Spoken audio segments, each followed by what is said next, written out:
Hi guys, just wanted to make a very quick video on step-ups to ensure that you're doing them correctly and the way we want you to do them. So obviously when you're stepping up outside the gym, right, you're not going to think about what muscle you're trying to work. So if you're stepping up onto a rock or something, or you're doing something like some sort of practical activity, you're just going to step up in the most efficient way that your body thinks to do. And obviously that will probably include both legs. So if you're stepping on a step, you kind of push off the back leg and it'll assist your front leg. Okay, so but try and remember that when we're doing step ups in this sort of like gym setting slash shed, right? The focus of the exercise is we're trying to essentially work the front leg, we're trying to isolate the front leg, and in particular by focusing on the step up, you're involving the quads, but it really helps target the glutes, this exercise.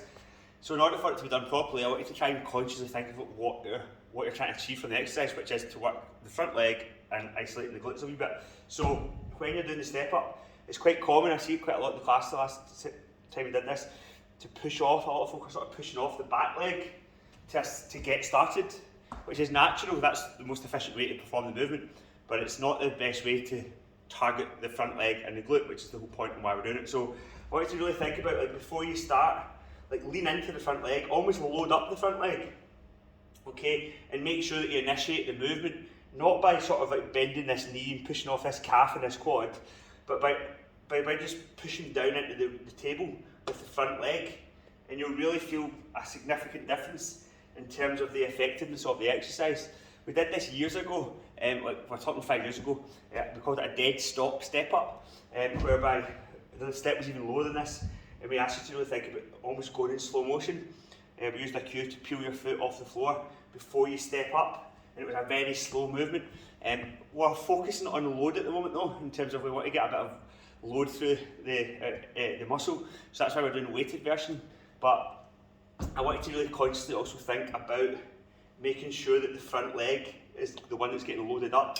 So when you're taking your kettlebells, chest out, shoulders back, don't be tempted to kind of push off the rear leg, as natural as that will be.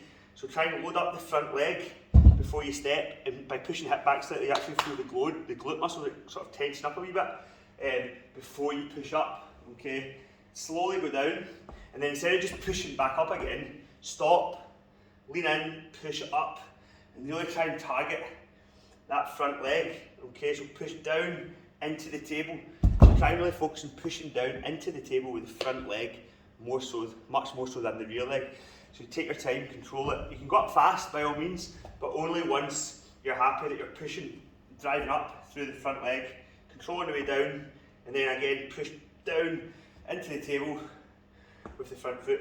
And the final thing to add, the more glute involvement you want in this exercise, the more of a forward lean you want. Okay, so if you're dead upright like this, it's working the glutes, but it's also working the quads.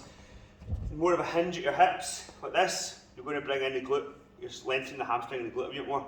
Okay, so you'll feel it a bit more through this area. So it's up to you how you do it, but whatever angle you go for, the main focus has to be on pushing down through the front foot through the top of the table, and you'll feel a huge difference to the challenge of the exercise. Okay.